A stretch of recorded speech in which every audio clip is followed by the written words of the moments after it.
she say she want hood nigga. I keep the perk by the pound. The trunk stay bumped and y'all know we run the town. Hood nigga.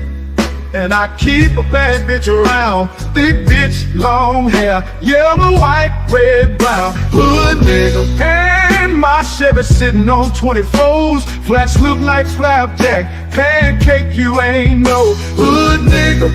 I'ma play the game how it go. They can take me out the hood, but I'ma keep it hood, folks. I'm on that good and alcohol. I got some down bitches I can't call. What's that? I don't know what I would do without y'all. I'm a ball till the day I fall. Yeah, long as my bitches love me.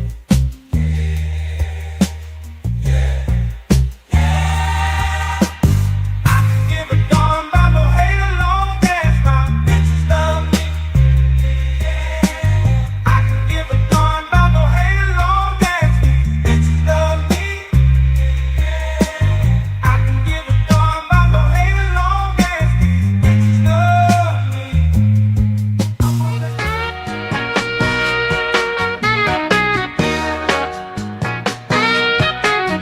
Let me tell you about this country shit. Country shit. Let me tell you about this country shit. Country shit. Let me tell you about this country shit. Country shit. Let me tell you about this country shit. Country shit. Country shit. Let me tell you about this super fly, dirt coast muddy water. Shorty, pop that pussy if you wanna. Let me tell you about this old school Pauline candy, and collard greens, pocket full of stones, riding clean. Well, I'm just one parlay away from a new house, new car. I'm just one parlay away.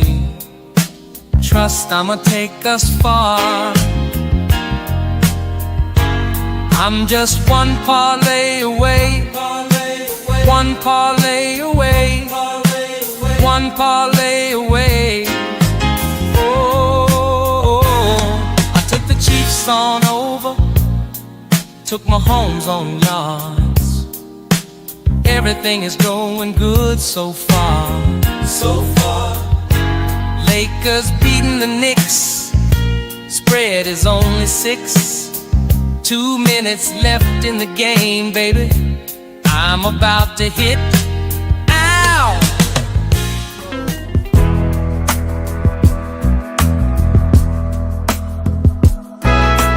I need out, yeah, I need out.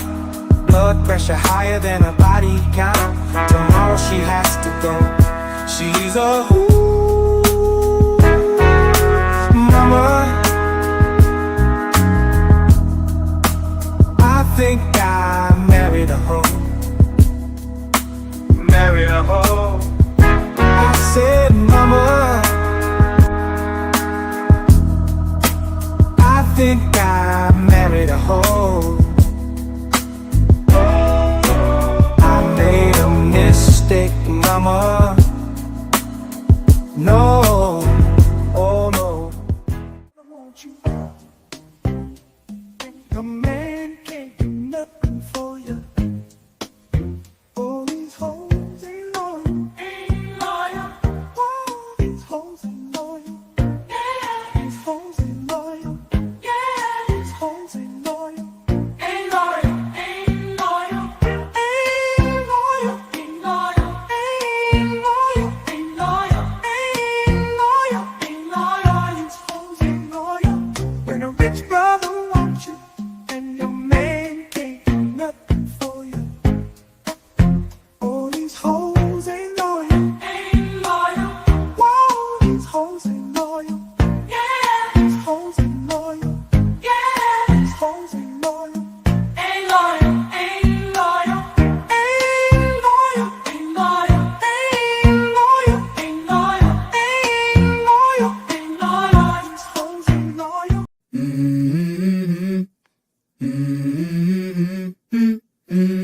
go.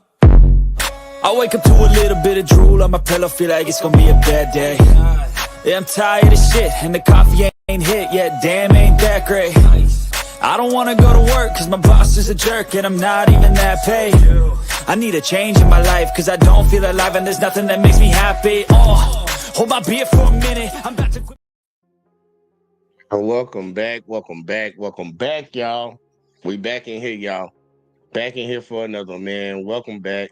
Y'all on y'all way in. If y'all watching over on the J Talk Sports, y'all watching on the JVJ Network. If you're watching over on the Facebook page, man, hit that like for your boy, man. We trying to grind out here. We trying to grow around here, and we can only do it with y'all help. But look, y'all, we a couple days away, man. We a couple days away. Well, how would I say it? We are. How many days is it? 5 days away? 5 days away? We 5 days away, y'all? I think we 5 days away. 5 days away from the Super Bowl, man. It's coming up. It's coming soon. It's coming fast. But we also got some interesting things that have been happening, transpiring in the meantime. So we're going to try to cover a few of those things, do our final Super Bowl breakdown to see how this game's going to play out. But I do got my boy Big Back for Life in here. I know he getting right. So I'm going to give him a second. But look, y'all. I know there's an elephant in the room. There's been an elephant in the room all year long. And I'm going to actually address it today. I'm going to shout out to one of the YouTubers that's out here that actually tried to cover it. And I'm going to see what his perspective is on it. I haven't actually watched the video, so we're going to watch it together and we'll find out at the same time. But I think I got Big Back ready. Big Back, how you doing? What up, though? You hear me? And, yeah, you sound good. I got a new mic and shit working. Uh-oh. What you got? What you got? A blue? A blue or what kind? So it's a whole camera. Hold on, let me show you. I'm ready to see this, y'all. Y'all getting some behind the scenes shit right here, y'all. It was like this. The mic is okay. on. The mic is on. I got you.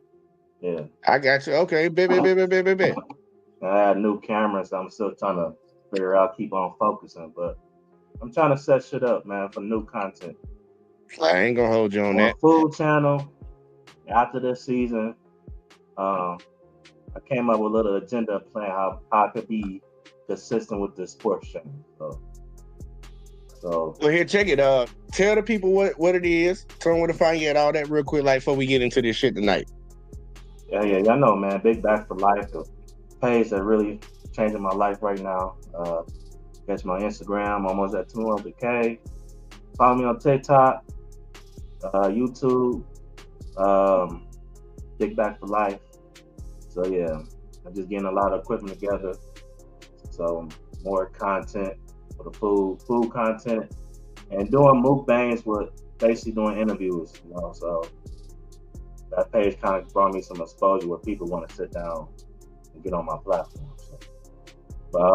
Also Sports Talk with Rob. After the season, I'm gonna start making. It's gonna be mostly every now and then I touch on basketball because I just haven't, unless it's college, I just haven't been keeping up with the NBA like I normally do. Honestly, because I'm not a fan of it right now, but because it's kind of boring to watch. But I will be, news updates and interesting topics. But it'll be mostly football. So I know the first video is going to do a recap on the Lions season, my thoughts, what they need to do, and recap of other team seasons. So it's on, so just be on the lookout for it.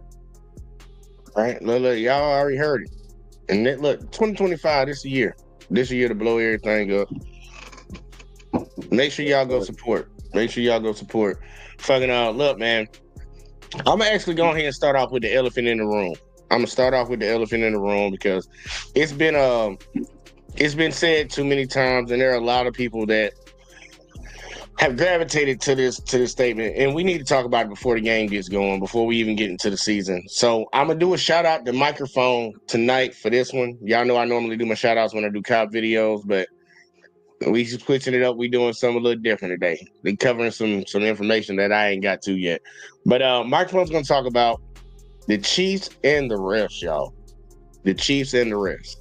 And after we get done with that, we'll have our little discussion about that. And then we're going to talk about how the playoffs actually transpired, like all the matchups that we had. Because, hindsight 2020, talk about how we feel optimistic about the teams that have been eliminated, but how their outlook for the next season is going to look like. And, we got to talk about that Myles Garrett thing. We got to talk about that one. Please, Lions. Yeah. Yeah, we got shut that shit around. Please. I'm begging you, Brad Holmes. Please. I don't care. What? Fuck them. All right, let me stop. Hey, look, we definitely gonna cover that too, because I knew that was gonna be a good one. But look, real quick, we're gonna go in the microphone. He's gonna break down his part. I'm gonna have to skip a little bit in the beginning after he get through his little rant, because he always trying to advertise some draft picks or some shit, DraftKings and shit like that. So either way though, let's go and jump into it real quick. It ain't that long of a video. A fourth quarter, whenever the Kansas City Chiefs are down, making a decision for the Kansas City Chiefs. The referees played a significant role in the outcome of this game, and that's a shame, because outside of that, it was a great football game. This entire season, the Kansas City Chiefs have won games, but some fans would say it's not by playing better than their opponents, but because the referees just felt like giving them calls at the end of the most important and pivotal parts of the game. This conspiracy has followed the Kansas City Chiefs for years, but this season has some very compelling examples. And this goes all the way back to week 1 to as recently as the AFC Championship game. So in this video, we're going to find out for ourselves. Are referees really rigging these games for the Kansas City Chiefs? Now, before we get to the content, if you're a Chiefs fan, I just want you to know there's a Patrick Mahomes jersey behind me. I am not necessarily saying that these games are rigged. I just want to provide the data for all of us in the comment section to come to a decision. I hope we can be civilized. I appreciate everyone on the Chiefs, and I love Patrick Mahomes as a football player. And now that we get all that out of the way, to dental school, it took me about 4 months to realize that I made a horrific mistake. Luckily for me, the switch I made in career turned out really well for me. We ain't doing no What's going on, everybody? When I say there are fans that are upset about the amount of calls the Chiefs are getting, I mean it. Even back in week 1 against the Baltimore Ravens. Now, we do got to talk about that one right there. We can just see that right now. His foot was on the line, though, right? Yeah, that's nothing to talk about. All right, there you go. Yeah, I'm going to let him keep going because I don't know what he was about to do with it, but me, look, we got a consensus right now. Till we get everybody else in here. The Chiefs got one of the most lucky calls in the entire season. With 5 seconds left in week 1, the Baltimore Ravens have a chance to tie the game and send the contest to overtime. And after Lamar Jackson finds Isaiah Likely in the back of the end zone for a touchdown, the Kansas City faithful fall silent. Baltimore had done the impossible and forced overtime on the final play of the game. Or had they? Upon further review, the call was overturned after Likely's foot was apparently on the white line. I say apparently because a lot of people felt like it's not. It just looks like it is. A cleat is curved at the toes, so what probably occurred was the cleat was over the white line, but it's not touching it. However, since the NFL doesn't have cameras on the ground, we can't say for certain. But that doesn't even matter because the ruling on the field was that this was a touchdown. Hit him with it, Rob. Yeah, I don't know what they not seeing because clearly touching the tip of his foot. I mean, I don't think that one get any clearer. But I think he's gonna go through all of them.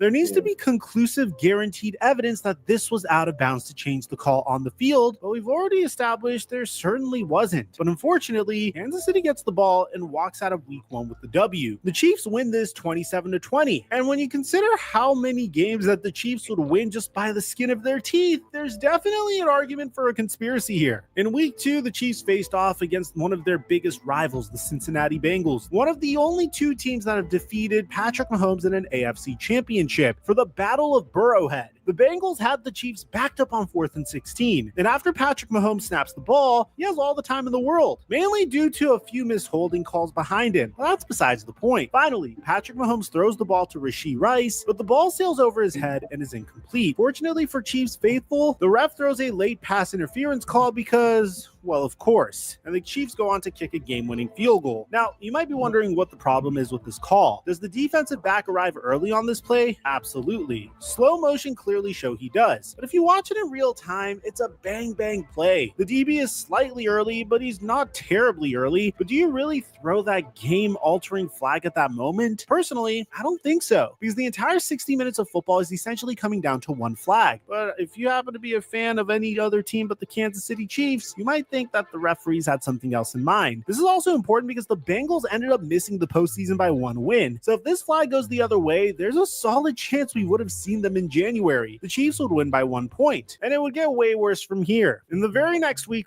Now, so far, look, he didn't show 2 different plays. I think me and Rob both agree Isaiah Likely foot was out of bounds. Yeah. Not by a lot, but it was just barely out of bounds. This one right here, like I don't even understand how this made his list. I thought he was gonna come with some other ones, man. That was pass interference. You can say that it's the player got there early. If he got there early, he can't touch him before. You can't touch him. Like you can't touch him, y'all. Look, I'm playing one more time. Like he hit him in the back. This thing, and I'm gonna actually slow it down a little bit because mainly due to on this play, just think about how Worthy was trying to jump.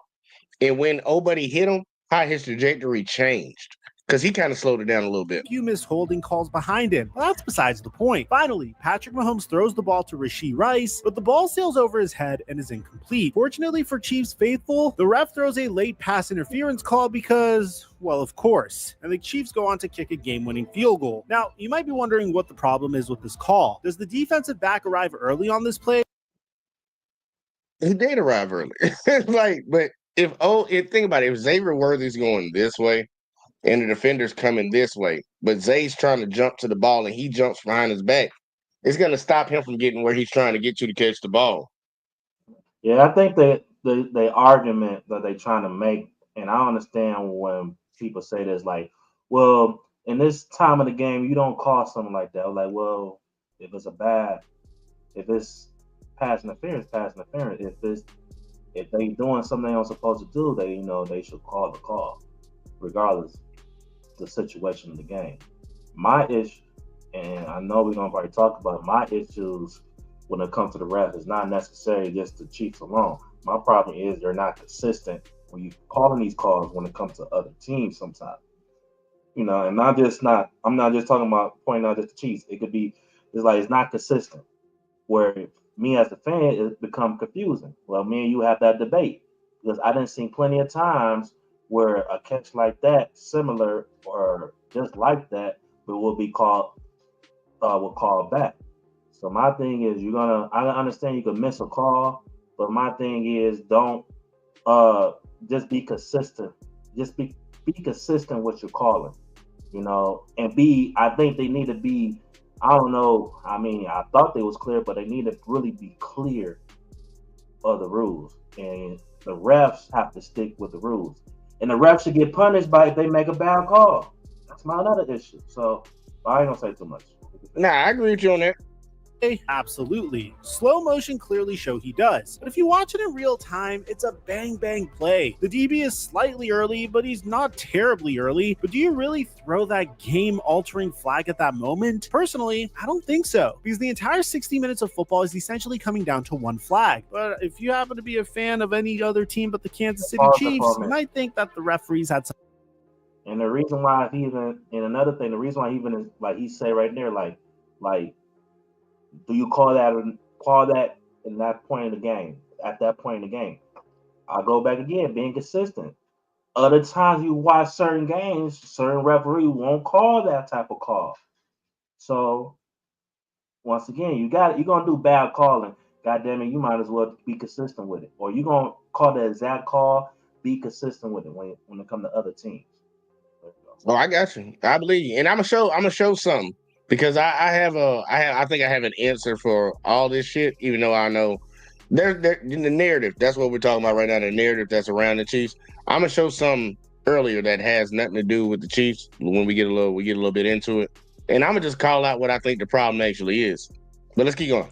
something else in mind. This is also important because the Bengals ended up missing the postseason by 1 win. So if this flag goes the other way, there's a solid chance we would have seen them in January. The Chiefs would win by 1 point, and it would get way worse from here. In the very next week, with 5 minutes left in the game, on 3rd down, Kirk Cousins tosses this dime to Kyle Pitts in the back of the end zone, only for Chiefs safety Brian Cook to blatantly interfere with Pitts. He didn't even turn his head to play the ball. Now, you have to admit, this is quite literally the definition of pass interference, but surprisingly, there was no call. The Chiefs win 22-17. Now, the Chiefs would skate by the Chargers, Saints, and 49ers over the next few weeks without much controversy, but when it came time to play the Las Vegas Raiders, oh boy, buckle your seatbelts. During the first quarter of the game, the Raiders had an excellent punt to pin the Chiefs back at the 1-yard line. However, Patrick Mahomes didn't like it and could even be seen talking to the referees. Then after the commercial break, they reversed the penalty and called the flag on Las Vegas instead. Next up, the referees not only missed one of the most obvious block in the back penalties of all time, but on the final play of the game, Raiders center Jackson Powers-Johnson snapped the ball early, which resulted in a fumble covered by the Chiefs. The only problem is the referee on top of the screen can be seen trying to call the play dead while running on the field. Doesn't matter, Chiefs win 27-20. A few weeks later, the Chiefs would play another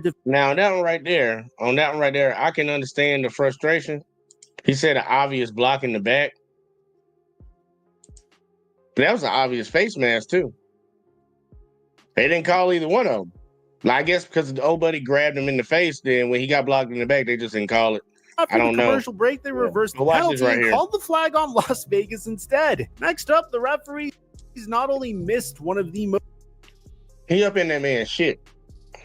From this angle, it don't look like Jersey, but he kind of chopped the video up to do this little effect, so I can't really tell. But it looks like he up in that man, like he got the bottom of his helmet. And he pushing it up. That's what it looked like to me. But this angle right here, I don't know. You got refs on both sides of the field and in the back and one in the other side of the field too. So it should be something to be seen.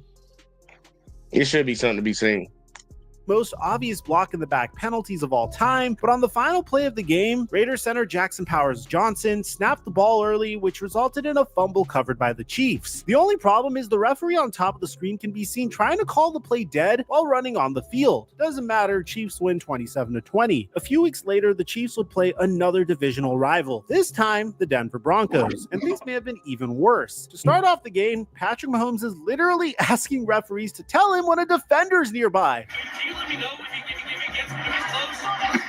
Now, look, he know that was some bullshit and that got the bump. But either way, though, I'm going to let him keep going. Hopefully, he tell the truth on that one. He's asking the official. He's asking the official, hey, can you let me know when the guy's close? They hit me. Come on. Next, on a drive that resulted in the Chiefs' only touchdown of the game, the Broncos were called for illegal hands to the face on a 3rd down sack that would have ended the drive. On the very same drive, the refs missed one of the most obvious holding and face mask calls of the entire game, which resulted in the Chiefs' drive continuing. To end that same drive, the refs picked up a flag for ineligible man downfield, even though several linemen can be seen in the end zone. The Chiefs win 16-14. After this game, the Chiefs had several more questionable flags, just not to the magnitude of the last few games. It seemed like for the most part the chaos was over. And for the most part it was, until the playoffs, that is. After their wildcard weekend bye, the Kansas City Chiefs matched up with the Houston Texans in one of the most flag-filled playoff games you'll ever see in your life. First, let's take a look at this roughing the passer penalty on Will Anderson, which doesn't make any sense because Will Anderson didn't make contact with Patrick Mahomes' helmet. This penalty makes even less sense when you see this hit on CJ Stroud, which wasn't penalized, but should have been since the defender clearly hit his head. The game had so many questionable spots, and it seemed like there was clear Patrick Mahomes favoritism, and just so many penalties that ruined what could have been an all-time great game. It got so bad that even the Texans head coach DeMeco Ryans acknowledged the one-sided referees that game. And we knew going into this game, man, it was us versus everybody. Right? When I say everybody, it's everybody. I have to tip my hat off to him. I mean, I don't think there was a better way to insinuate that the refs were on the Chiefs' side than saying it the way he did, because it's us versus everybody could be taken in multiple ways. Now, the Chiefs would win and advance to the AFC Championship game 23-14. As we all know, the next game wasn't much better. In fact, you could argue that it was the worst refereed game of the entire season. The tomfoolery began in the second quarter. The Chiefs had a 50-yard punt return that set them up in in prime position offensively. The only problem was that this return should have come back due to several block in the back penalties, but then things continue to get worse. Before I explain this play, just look at this and judge for yourself. Did any of the players in this video have possession of the football before it hits the ground? If you say the cornerback has possession or nobody does and it's incomplete, you'd be wrong. This was called a catch after review. The Chiefs ended up scoring just a few plays later. A terrible offsides not called on the Chiefs and a horrible spot by the referees later. And things somehow got even worse. After their final offensive play by the Bills, there was a flag on the field which gave Bills fans hope their drive would continue. Never mind, this was an error. No flag, Chiefs ball. The game was over and the Chiefs won 32-29 to advance to the Super Bowl. But it was bittersweet. Sure, a lot of people don't like the Chiefs because they're a good team. This time it may have felt a little different. This year, it felt tainted. It felt like the wrong team won. It felt like against all odds, the Chiefs somehow managed to beat teams that were better than them every single time this season. But wait, that's the thing. Against all odds. Now, I wanted to make an argument for each side because I can understand why people think these games are rigged. At the same time, I can understand Chiefs fans that are upset and thinking of clicking the unsubscribe button as me peddling to the many people that think it's rigged even though it's not. So I'm going to make an argument for both sides. The Chiefs have been beating better teams than them all season because the games are rigged, not for entertainment, but to make money on the massive global sports gambling industry that has absolutely ballooned in the last 5 or so years. Personally, I am disgusted by this. But you might be thinking, Yes, Mike, that's the perfect answer to our conspiracy. they beat the odds because they are the ones setting the odds. It makes perfect sense. Not some mumbo jumbo about the Chiefs being rigged to win for like Taylor Swift and Travis Kelce or whatever pop culture name comes to mind. We're going to pretend that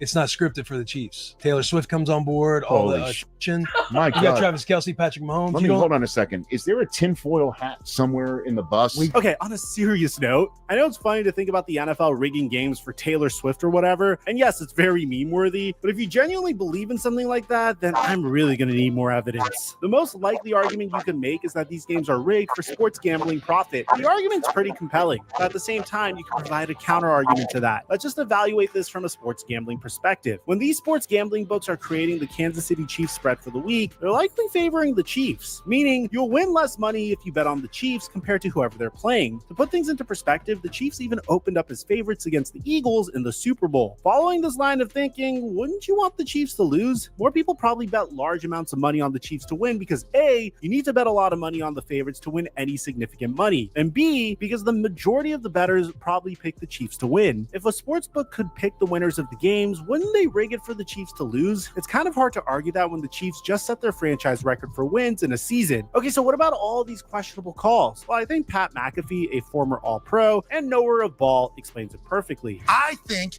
that whatever was called on the field is going to get called in the review no matter what. Can you argue Dalton got it? Yes. Can you argue that Josh got it? Yes. But to say they even went to a review and then they return it, normally this type of thing is going to remain call on the field. I think Pat sums this up well. A lot of these calls just so happen to be in a gray area where it's too hard to tell for certain. Plus, the NFL review system simply isn't perfect. But what about all those other penalties? We can't just wave those away, right? For sure. But let's actually look at the numbers. In the regular season, the top 3 teams who average the most penalties on their opponents are the Minnesota Vikings, Dallas Cowboys, and the Miami Dolphins. Where are the Chiefs? Well, they're actually sitting all the way down at 14, below other teams like Buffalo, Green Bay, Detroit, and Pittsburgh, just to name some other playoff teams. So this narrative that Kansas City gets all of the calls their way simply isn't true. Remember that insane pass interference penalty against Cincinnati on 4th and 16, which set up Kansas City to win the game? They were only in that situation to begin with because on the prior play, they were called for illegal hands to the face. So what about all those photos you see of Patrick Mahomes talking to the referees? No, not the ones that are AI generated of Patrick Mahomes making out with the referees. So many They other know they quarterbacks like wrong. Tom Brady, Peyton Manning, Drew Brees, and Aaron Rodgers. And many others have talked about how they formed relationships with referees and talked with them during the game. This isn't anything that's too crazy. Listen, do I think the Chiefs get some calls to go their way that other teams don't get? Absolutely. Is it because the game is rigged? Absolutely not. Although it is fun to joke about, I do believe this narrative that the game is rigged from the beginning is hurting the sport. How's a new fan supposed to get into the game and get invested if they've been poisoned with false information about the legitimacy of the game? Even back when Tom Brady was winning 7 Super Bowls, people weren't saying that the game was rigged. They were just saying the league favored Tom Brady, and they probably did. I wouldn't be shocked if the referees subconsciously favored superstars because they are stars of the league. But just from a logistics perspective, how's the NFL supposed to make sure that over 25,000 people who played in the NFL don't leak that the league is fixed? It's just not possible. That's why not a single one of those athletes has said that it's rigged, except for Will Compton, of course, but I think he's just trying to be funny. So for those reasons, I do not believe the NFL is rigged, but that's just my personal opinion. Am I wrong? Do you believe the NFL is rigged and that sportsbooks are pulling all the strings? I personally think it's preposterous that gambling companies would ever do such a thing. Now, before I go, just a reminder, PrizePicks is running a free square promo. We ain't listen to no Prize Picks. What do you think about his breakdown of this shit? Because I'm going to show you something real quick. Oh, Rob, you on mute. I think he had a fair breakdown. I think he was just trying to show the respect up on both sides. Now look, me on the other hand, look, I've been saying this for a long time. Like when it comes to pro sports, it's never about the sports itself. And the way we was taught football, how football supposed to call when maybe we was growing up. I don't know if you played, but when I played, it's not going to be the same when it comes to pros. I mean, not saying, you know, I'm not even trying to call out refs on that, but I just think, you know, rules are different, you know, and they're going to call things different. When it comes to Chiefs' point of view, like I said earlier, like the problem is for me, they're not being consistent with these calls. You know, if you're gonna, I feel like the same way, let's say the same way that you will call a roughing the passer towards Patrick Mahomes or pass interference or what is a completed catch should be the same way around the league. You know, I can understand a non-call, but you know, to get the call completely wrong, you know, that's why I have a problem when it's not consistent. What I was about to say.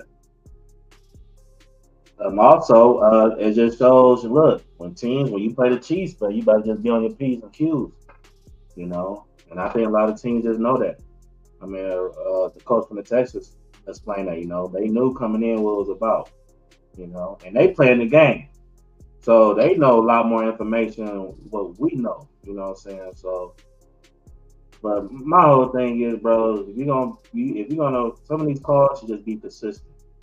You know, I don't see the same calls that the Chiefs get from other teams.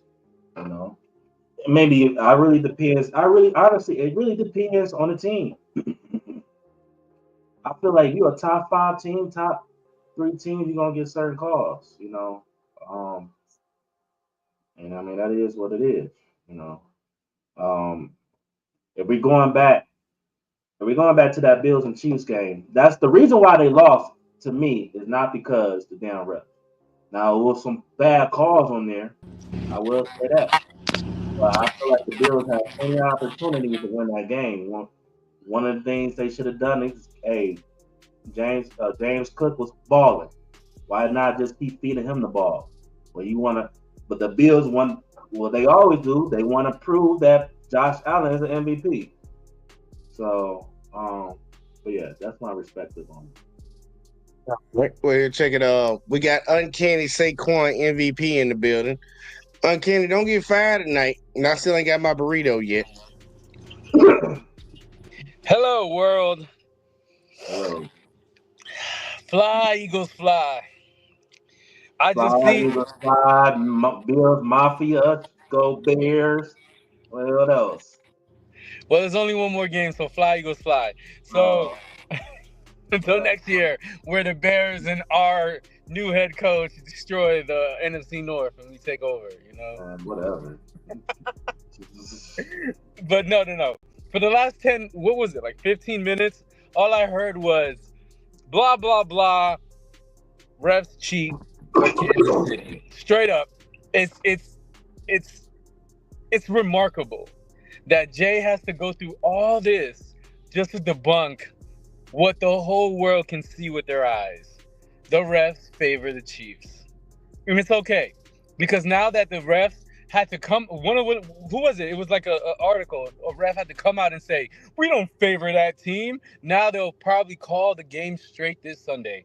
Thank God, because we don't need a bullshit call in the fourth quarter against the Eagles just to prove that the refs are cheating for y'all. Hopefully, it's a clean game. You know, go Eagles, go Chiefs. Let us have a great game. Hopefully, the script is right, and it's 38-35 Eagles. Revenge. Who'd you bet? I know you're gonna bet for the Super Bowl. Who you betting on? The Eagles. All right, I got you. Well, here, take this. I'll tell y'all what I truly believe the issue is, and I don't think the Chiefs have anything to do with it. Now, referring back to what Rob was talking about, star players get calls. Well, you don't hear anybody in the NBA ever bitching about that. Nobody ever bitched about that shit when it was Tom Brady, and he referred to Tom Brady about it. But honestly, I just think the refs just suck at their job. And I'm going to point y'all back to something. Because a lot of people have been saying these plays with the Chiefs are egregious. I'm going to show y'all this play, and y'all tell me if any of the plays that the Chiefs got this year were any more egregious than this. And this was Drew Brees' last run in the playoffs. Check it out. 10. Quick snap. Brees. Pass is incomplete. No flag for Tommy Lee Lewis. Nickel Roby-Coleman delivered a hit. And the two officials talk to each other. Crowd's going crazy as there's no flag right on the Saints sideline. Well, if Nickel Roby-Coleman plays the ball, it's an interception. It's probably going the other way with it. I mean, the ball's on the other side of Roby-Coleman, but that should have been a penalty. And John Payton is justifiably upset. Mike Pereira, if that was a penalty, that would have in essence ended the game. Did you think it was a penalty? Yeah, I really do. I know it's easy in slow motion. They're close to bang, bang, but that was early enough. Even high contact on the receipt. Clearly contact before the ball got there. Yeah, he had. I mean, all he was doing was staring down Lewis and just playing the man, and never got turned on. I mean, it can't be any more obvious than that. Yeah, I mean. Now, with any of the calls all year long with the Chiefs, was any of them that egregious? No, not at all. Shout out to Jared Goff. He was on that team. We need some that luck over here. I paid the refs a couple of dollars. Shit. But no, that was. But no, no, that was no. It's not. Yeah, that was the worst. Thing. That's my thing. They're not being consistent with this shit. Because I'm pretty sure sometime after that year, they probably call that. And so sometime in the regular season. You know, see, that's another thing. You know, some of the shit in the regular season that they will call, they disappear in the playoffs.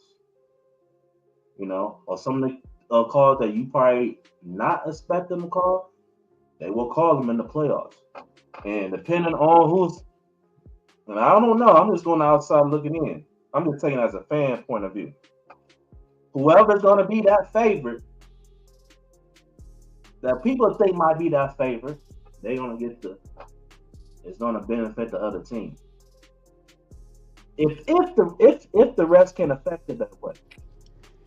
But other than that, I feel like, you know, look, in most cases, you know, the game lose and win by the goddamn players.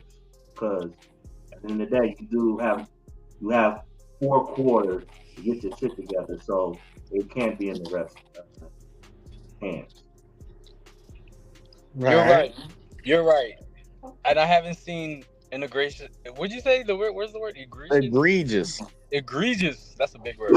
Egregious call since 2 Sundays ago when Josh Allen got the first down and that bullshit ass pass catch that Worthy caught that probably made some people money because he was at 25 yards. Some people like to put that on the ticket. That catch. So I've seen worse calls than than that. So but- you think worst the was Xavier called, Word? what you should have played, the worst was called of all time, my damn opinion, when the Lions play the damn Bears. That's why I can't stand the Bears. When Calvin Johnson caught the ball, tippy-toed, fell down, and got up and dropped the ball. Oh, no call. When it was clear a touchdown. That was the worst call of all time. Well, the reason I asked about that one is because that was deciding who was going to go to the playoffs for the NFC, and that was Drew Brees' last game in the NFL. But that was the game to go to the Super Bowl. That was not his last game. That was not his last game. It was That was his last game. No, yeah, after that. They played because I remember. Okay, well, guess what? That was his last chance to go to a Super Bowl. Put it like That that. was The his Saints last weren't good after that. Yeah, that was he his beat last the following year. See, no, not I think- no. But I think Brady following beat him year. the next year. Or Yeah, 2 years. the couple years later, yeah, because this was 2017 Super Bowl. Yeah, that was That was the the Saints Super Bowl. team that could have did it. That was the Super Bowl. The Patriots faced the Rams. Yeah. You know when the Patriots beat the Chiefs that year. Only reason why I know that wasn't his last year because I remember when Brady was with the Buccaneers. They beat the Buccaneers beat the Saints. Yeah, that was Maybe. his playoff. All right, so the year before his last year. But that's what I'm saying. That call right there, I don't think it matters what team it is. I think the refs like that. I think that's the beauty and the detriment of having human people judging things. Because one person can see it, and then on top of that, the refs are supposed to be watching a lot of things, and they're supposed to be have specific things they're watching depending on where they are on the field. You're a sideline ref, you're supposed to be watching the line. The back one's supposed to be covering whether people are holding or pushing in the bag. The other one on the other side is supposed to be looking for pass interference, and they're all supposed to work in conjunction with each other. But I think, and I'll be honest with you, because I done ref games and I done score kept games. You get caught up watching the game. And I think you can miss things. But here you go. Before we go any further, I got Wally up in here. Wally, what's the word, Thunderbird? What's going on, ladies and gents? What it is? We talking about right now the rigging of things. We watched Microphone P, and he broke down his part. But I did want to give y'all one more video before we switch up, because a lot of people were talking about the Bills game and a lot of the calls that weren't getting called. I tell you, I'm about to say, if you can go back and look at any NFL game and find missed calls, and I actually did it myself. I did it myself for that Bills game just to show something. Kenny, I know you don't want to see it, but I'm gonna show this real quick, like, because I just wanted to prove a point. You can go back and find shit all damn day long that the refs do not call. So to say that it's favored one side or the other, that's neither here nor there for me. But I guess I can say that because my team has been coming out on top at the end of the day. But check this out real quick, like. Get away with a little face mask there. Should have been called. Left guard very close.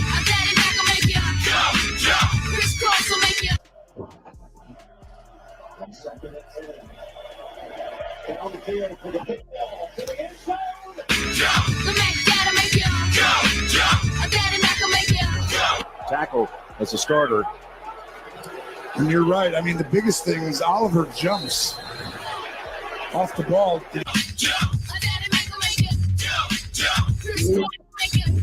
Jesus Christ. I just want to throw that in there real quick, like, and I'm gonna leave it alone.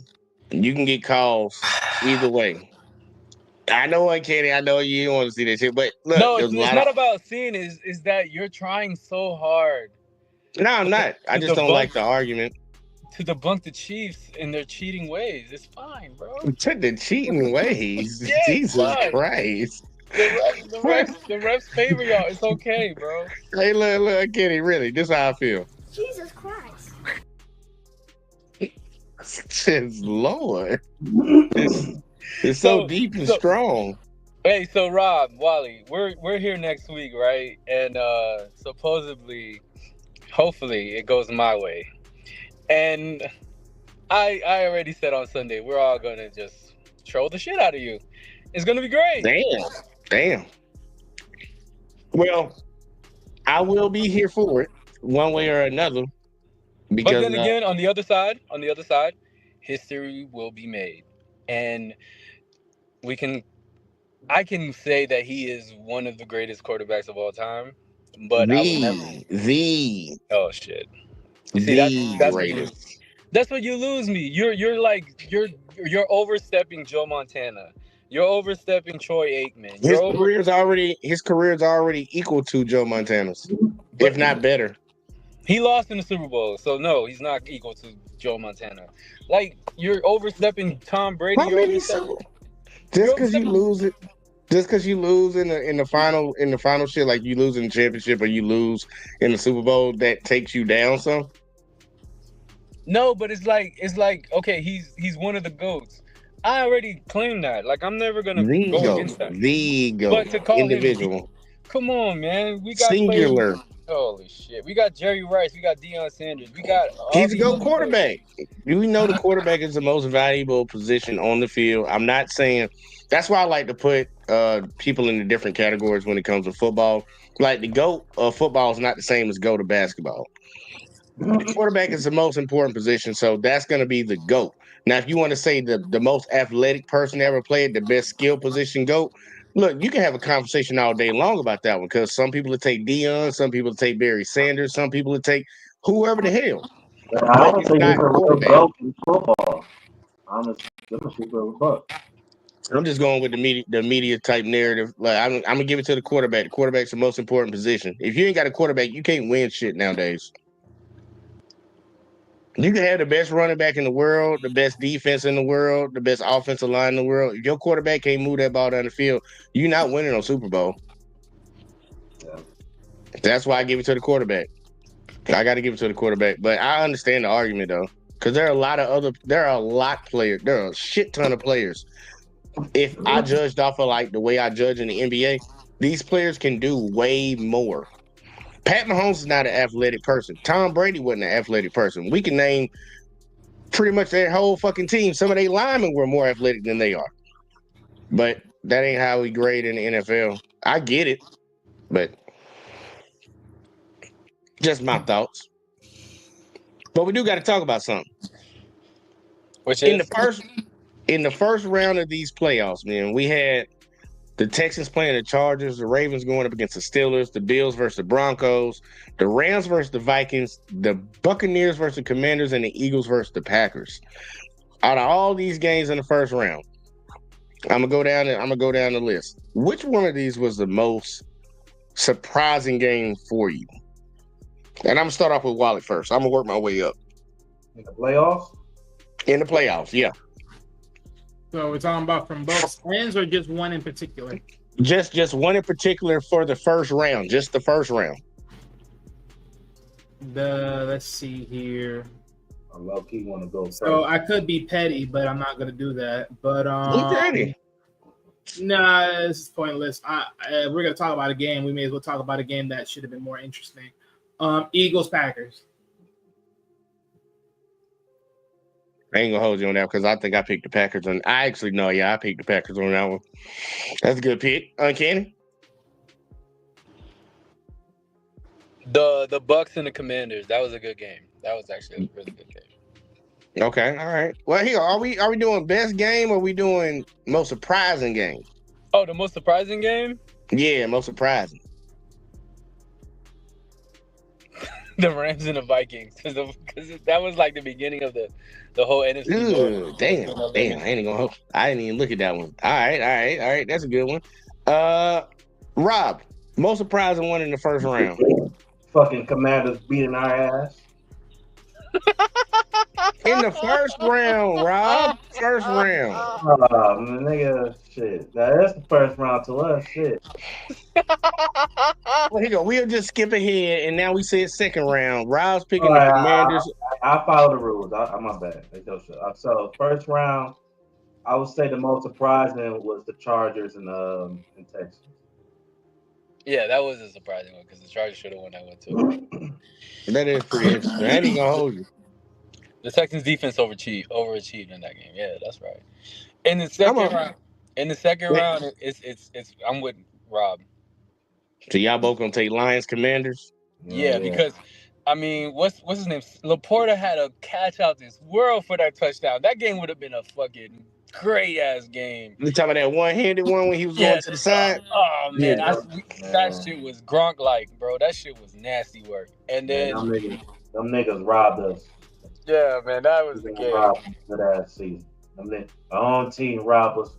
We were some frauds this year, but we're gonna bounce back because Myles Garrett, we got a home for you. It's coming up. It's coming up. We gonna definitely talk about it. And check it, Wally. Since they both picked the Lions Commanders, which game you going with in the second round?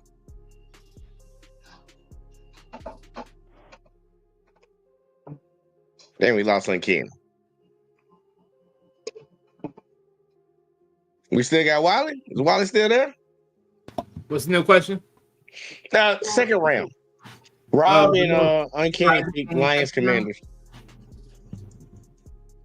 The most surprising game, second round.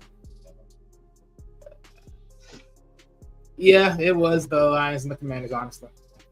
Yeah, I can't even hold you. I'm gonna have to go with that one too. I'm pretty sure I picked the Lions to win that one. I was surprised with that one.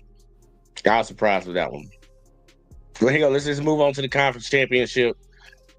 You had the Eagles versus the Commanders. You had the Chiefs versus the Bills. Which one was more surprising to you? I'm gonna start with Uncanny on this one since he just popped back in. The Bills won because they cheated them. All right. Wally? He gonna still be crying about this. Well, I mean, it's not surprising. I mean, neither one of these games were really surprising the end. But I'll say Eagles Commanders just because Eagles put 55 out there. Yeah, all right. And Rob, which one do you think? What was the question? Most surprising of the conference championship games: Eagles, Commanders, Chiefs, Bills. I mean, surprising for me, none of them. I have both. Really? Yeah. Like you said, that's an acceptable answer. I ain't gonna lie to y'all. I'm gonna tell y'all, Eagles, Commanders was the most surprising to me. I was more surprised of the Bills and Chiefs game, watching it, but just watching it, how everything went down. So, I always thought that one. I ain't gonna lie. I always thought the Chiefs and the Bills was gonna be. Well, y'all heard how I was talking to Alexis about the Bills all year long. Like I'll tell you, that's the one team that I feared all year. Because for some reason they just always get up to play. It don't matter where they playing the Chiefs at. They get up to play with them. But that Eagles-Commanders game, that surprised the shit out of me because I did not expect. I picked the Commanders to win the game, but I did not expect the Commanders to come in and fuck themselves so bad with all those turnovers. That surprised the crap out of me. Because that score is very deceiving. Like the Commanders were in the game, but those turnovers, every time they turned the ball over, the Eagles scored off of that. If it would have been a shootout, I believe it probably would have been like a 55-57 game or a 60-point game on both sides. Because I didn't see the Eagles stopping their defense at all. But I didn't see the Commanders stopping their damn offense at all. I don't know. Well, good luck this Sunday stopping that offense that you just dropped. That just dropped 55 points. Don't have no turnovers, baby, because they feast on turnovers. I'll see y'all, boys. Well, I was about to get him a question, but he'll go ahead, Kenny. I know you getting there working. Well, I guess I asked the other two gentlemen then for this one. Who are you picking again, and what do you see as the key for them to win the game? Let's start with Wally.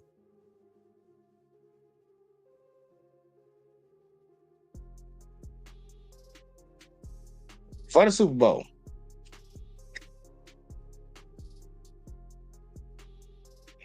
Is Wally there? Wait, who's on? It's on you, Wally. Damn. Here you go. Question for the Super Bowl. Who are you picking again? And what do you think is the key for that team to win? Well, ladies and gentlemen, honestly, as you already know, I'm not picking nobody. But look, so for the Eagles, the major key, I think the major key is O-line, and then of course Saquon. After that, you got Jalen Hurts. After that, pretty much defense. Those are like the top 3 things that they need to keep on winning.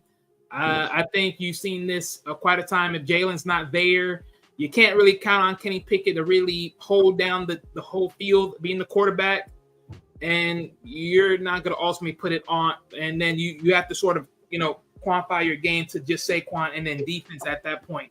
And if they can't muster that, then they're going to lose on that. And if Jalen gets hurt in that game, pretty much, and I'll say this even on this note, if Saquon's not there or the O-line start to look funny, then that's even going to be worse because we never seen the Eagles play without Saquon, and without him, I don't think so. They got enough of a run game to really muster anything else on offense when Jalen's not really throwing the damn ball in the air. So that's another precursor on that end. And then, of course, if defense slug, then that's even worse. But, yeah, I think those are the top 3 for the Eagles. And then Chiefs, just constantly just being the Chiefs. I'm going to just say it like that. Those are the wear-arounds of that. All right, Rob. Who you picking once again, and what do you think are the keys for that team to win? After just looking at this matchup, I'm gonna keep it real. I think the Eagles have a really good chance of beating them. Only because I feel like they are a smart team, so hopefully they learn what they didn't do before. They have run the ball, because that's what they known for. They are running team.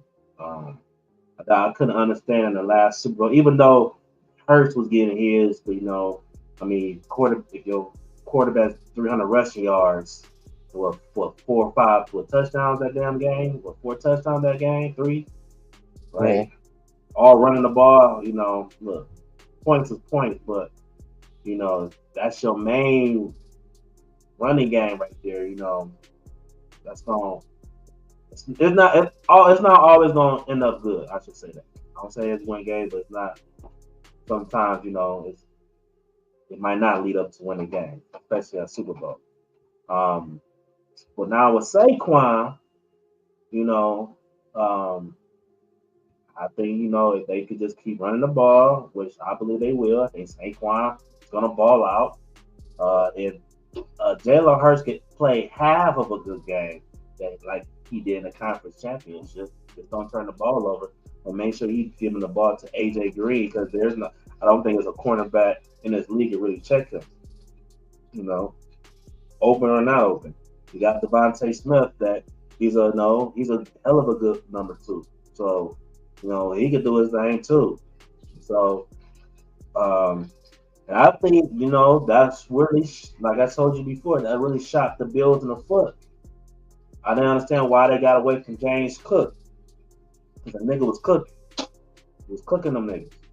But for some way, they just got away from, they wanted, like I said, they got to prove Josh Allen is the MVP. He's the guy. He can win it for us. So, but yeah, but the Chiefs, the Chiefs are the Chiefs. I would say, as long as Patrick Mahomes going, they get the calls, nigga. It's like, nice. Anything is possible. Niggas gonna get them calls. I know the Eagles know that. They gonna get them calls, nigga. So y'all better want to strike early. I receive the ball first. Shit. Well, I ain't gonna hold it. Like, obviously. But you know what? The Eagles defense, to me, is the best defense in the league. So their defense can maintain Patrick Mahomes. I don't really see this being a high-scoring game. I think it's going to be a shitty-ass Super Bowl points-wise. I think it's going to be, I think it really could be like the most could be 27 if it get good, but I feel like, what was the last score in the last Super Bowl? Oh, when they played? Yeah. Let me double check. I'm not sure. Points, right? But Eagles defense wasn't like this. Damn. So I don't know. And it was like 20-something, like 24-20, give or take, around that ballpark. Okay, around that. I feel like it'd be around that around there then. Because Chiefs defense is way better than the 49ers. So I really It think was 38-35 last time.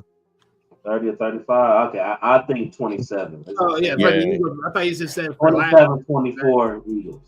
Yeah, in 2023, it was Chiefs won 38-35. So I can look, man. So I don't win and see Kendrick Lamar sing "They Ain't Like Us" for the 50 millionth time. He cleaned up at the Grammys, that's for sure. Boy, cleaned up this year. But check it out. Like my thoughts on this one, obviously, I have the Chiefs. I think y'all all know that. But like for both teams to win, when it comes to the Eagles side, they have to do what every other team doesn't do. And that's go away from your game plan, what you're best at. So I actually do agree with Rob when he says get the ball first. You need to get the ball first and score on every drive. Every drive you get, you need to score because you can control the game. You can control how the Chiefs play, and you won't let them on offense and their defense dictate how you play. Their strength is Saquon Barkley. He's the X factor in this game for them. Jalen Hurts just needs to do what he needs to do. I'm not saying he's a bad quarterback, but this year has not been his best year when it comes to passing, and we all see it. Just stay ahead and run the ball. Don't be like how the Ravens were a year ago. Don't be like how the Bills were this year. Teams going away from what they're best at. Run that damn ball. That's the best way to beat the Chiefs. Run the clock out, have time possession, and take advantage of all your plays. And the number one key one, because the ref thing gets brought up all the time, be disciplined. Be disciplined when you go out there. Don't make bonehead mistakes because the Chiefs have been known for not letting anybody get off with that. They make you pay for every mistake you do. Now, on the Chiefs side, the defense just needs to stand tall. Their number one priority is Saquon. Number one priority is Saquon, and that's the only thing I got for them because we already know Mahomes is going to go out there and do whatever it takes to win a game. He's going to do whatever it takes, whether he throws for 200, 300 yards or whether he throws for 119. It don't matter. He playing for the win. So I'm ready to see it, and we're going to actually be, since CJ been hyping me on it, we're going to try to live stream the game or at least just do a watch party of it on the channel, on the Talk Sports shit, and y'all can tune in with us. We that's on the panel will be able to view the game, but everybody else won't be able to see that shit. They won't be able to see it, but we'll talk about it as it's going, see the interactions and the reactions of how we view it. But I'm ready for it, y'all. I mean, it's been a long year. It's been a long year. We had a lot of teams. We had a lot of conversation, a lot of teams in contention and shit, but we finally made it to the end. We just got one more game to go, man. One more game to go. But we got to get to the topic that I know Rob want to speak about, y'all. Rob want to speak about it because, look, y'all, somebody that has been in the league dominating since they've been in, ain't took a year off, has just requested a trade.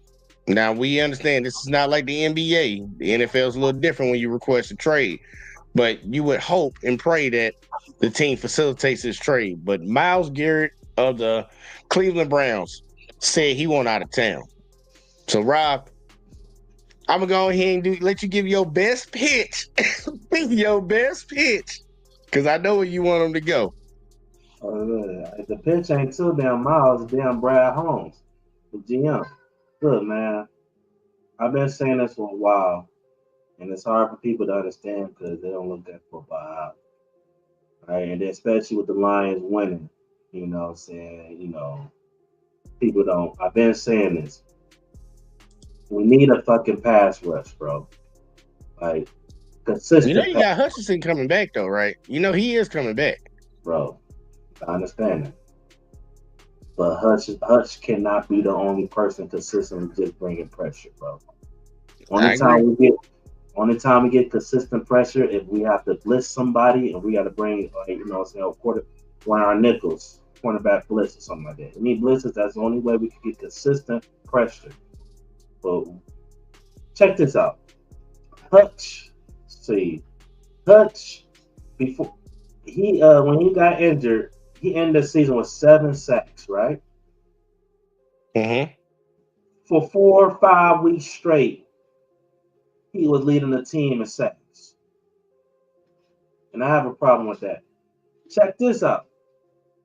Zadarius Smith came on the team, immediately became the second leading person to get sacks. And he just, I think, the last game, I think he'd have tied. I mean, I think he got one sack over, but to the last game of the season, he became the leading sack getter of the team. So that's not good, bro. I know we get the offense, the interceptions, Herbie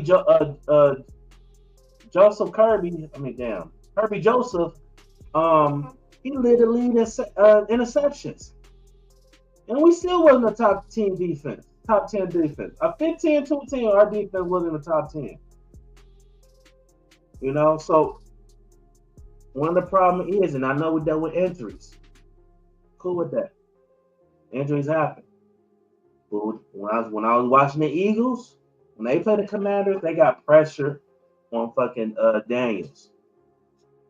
Not just, getting at him. Not just putting pressure, you know what I'm saying? Getting at him. Sacking him. You know, from different guys. Not just one player, from different guys, different angles. That's the difference. It's different getting pressure from one angle or getting pressure from another.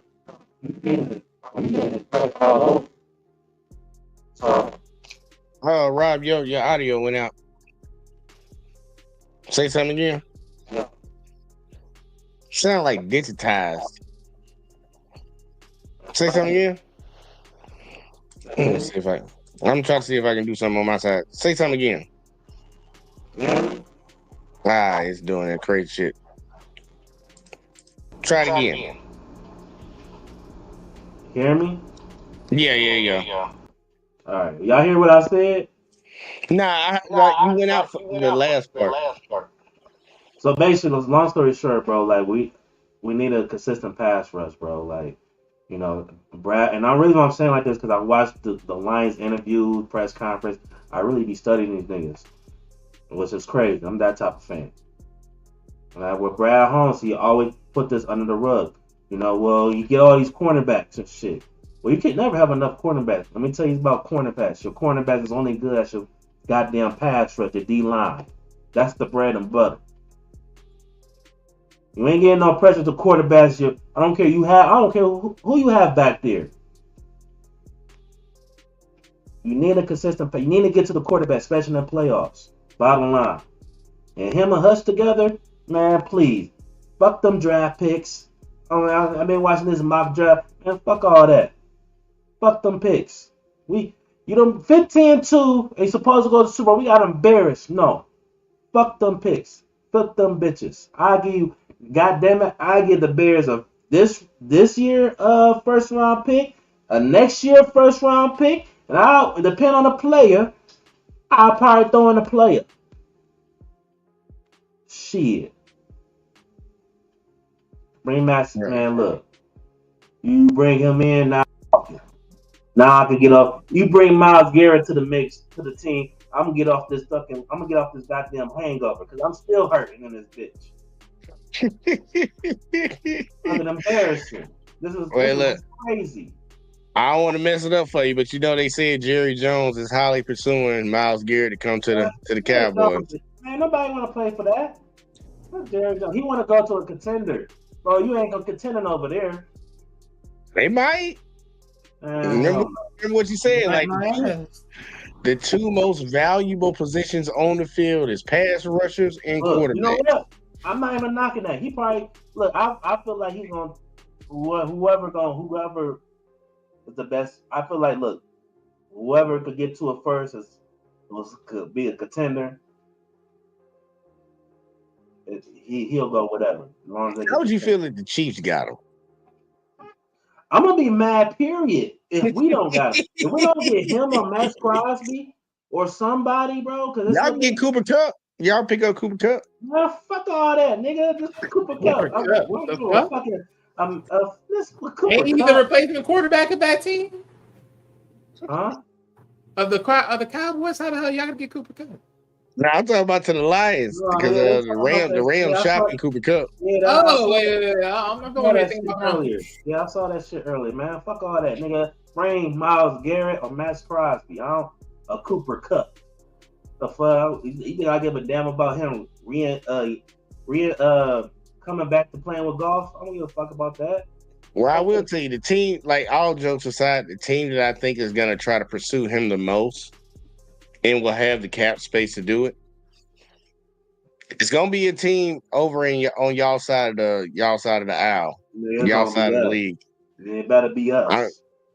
The Washington Commanders. I'll be pissed. They got the. I'll be pissed. I wouldn't be mad about it either, but I'll be pissed. They have the money because they still got Jaden Daniels on a rookie contract. If he don't, so they got some money to spend. If I don't fucking see my phone said this nigga got. Y'all don't even need that though. Y'all don't need that. Like, look, for a team to be as good as y'all was this year, y'all only lost because of the mistakes y'all made. Y'all were a Super Bowl contender. You know it. You know it. Look, Rob, be real. All season long. What were people saying? What were people predicting? Not good enough, Jay. I was fucked up being just a contender. The Dallas Cowboys are the damn contender every year. Look, Thomas said, do y'all have the cheese to get Max? Nigga, we gonna find a way. Max is on the Raiders, right? He's on the Raiders, correct? Bro. Nah, Max Crosby's on the Raiders. Yeah. I know you said Ravens, my bad. Yeah, Ravens. People keep talking about the money. Like, if you think about it, how the market is, Myles Garrett and Max Crosby, they really getting underpaid right now. So it won't really give us a hit. And you gotta think, most of our players is young as fuck. A lot of these niggas still on their rookie contracts. Yeah, but think about it, they gonna have to get paid too. But nigga, nigga, they gonna get that. When you win it, nigga, win the team gonna get that. Remember, you gotta let people go. We had to let Tyreek go. Nah, nigga, Tyreek. We did. We couldn't afford it. I feel like the Chiefs had the bread, bro. I think they offered him a good offer. Yeah, we had the bread to pay him, but it would have fucked us up for the future. Tyreek took, I think, $2 or $3 more million to go to Miami. But that's different though, Jay. Of course, but there's no tax over here. That's why they didn't do that. Yeah, that's different though. But he still paid taxes. He still paid taxes in every city. Every city that an NFL player or NBA player, any of these professional players go to, when they play that game there, whatever their check is for that game, they pay that state the taxes. The only difference is they play majority of their home games in the state that they're in, so they save half of their paycheck, but they still gonna pay them taxes. But I say that's different because you gotta think Tyreek, he's a veteran still, but still getting good money. We still got niggas that's on a rookie contract. Our best players are still in a rookie still in a rookie contract. Now he's gonna be expecting an extension after this season. Yeah, Rob, check your mic. I'm gonna get him right. Damn, Go bro, ahead. man, it's probably this new mic I got, bro. I need to plug up. Oh no, you good now.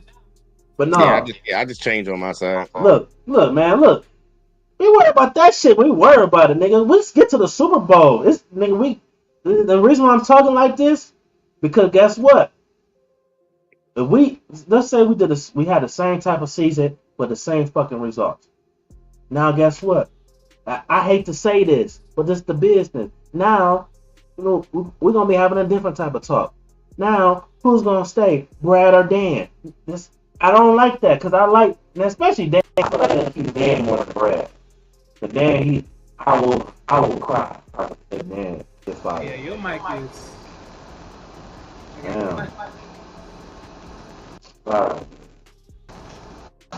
I'm trying to change everything I can over here. Say something again. I think it's. Nah, you good. You back.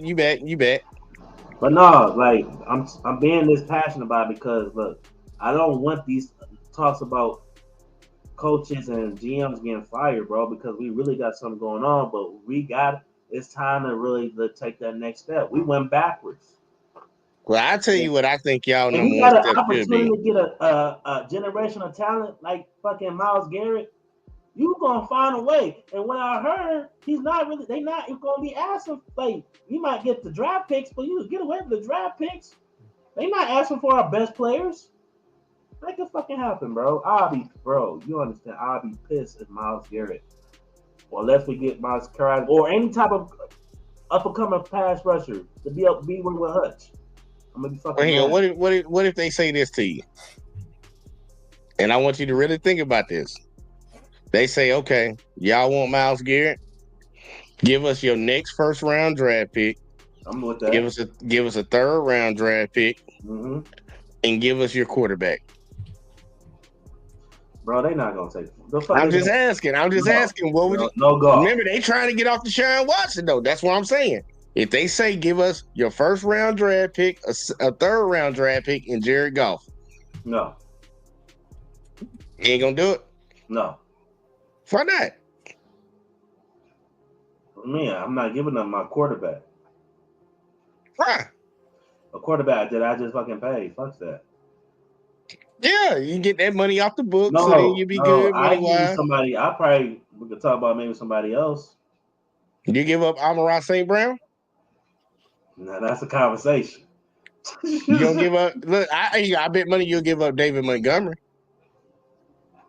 Yeah. I don't think that would happen. I know, look, realistic, they're gonna probably the realistic, and I hate to say it because I don't want this to happen, but J-Mo. J-Mo one of my favorite players I ever seen ever. Like one of my players I've ever seen ever. You know what I'm saying? So it will hurt me that he go. But now they say, because this is my proposal. This is why I'll give them. Nigga, I'll give you this year first round pick. I give you next year first round pick. I give you Hendon Hooker. I'll give you. I'm trying to avoid J-Mo, but if they say J-Mo, I'm gonna say yeah. I give you another. Y'all don't know him, but Josh Pascal, he's a defensive end. He's young. He's still on his rookie contract. Give you him. Now, you trying to offload all these people onto the goddamn Browns, man. Right, they ain't gonna take that. I give you Hendon Hooker. He's a young quarterback. He trying to hype Hendon Hooker up. All right, look. If they say, if I'm being realistic, if they say first, this is what I hear. I heard this was the rumors. If they first this year first round and next year first round, that could be enough. You know what I'm saying? Because at the end of the day, we will take his contract. So that's it. That would be enough. But if you want to get deeper, I need this year first round pick, next year first round pick. And I hate to say this, bro, because I don't want this nigga to go. But if they say J-Mo, I give you J-Mo. I could get another fast nigga. You know what? And can y'all hear me? Yeah, you good. All right, good. Yeah, if you want J-Mo, then shit. I get Myles Garrett, then we can entertain that bullshit Cooper Kupp shit. I don't want to hear shit about Cooper Kupp till we can figure out this fucking pass rush. I don't want to hear that shit.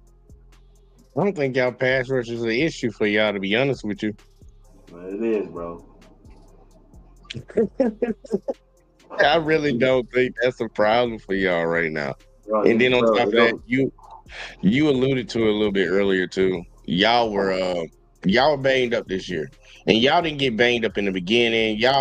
You lost Hutchinson early, but y'all really got banged up towards the middle of the season.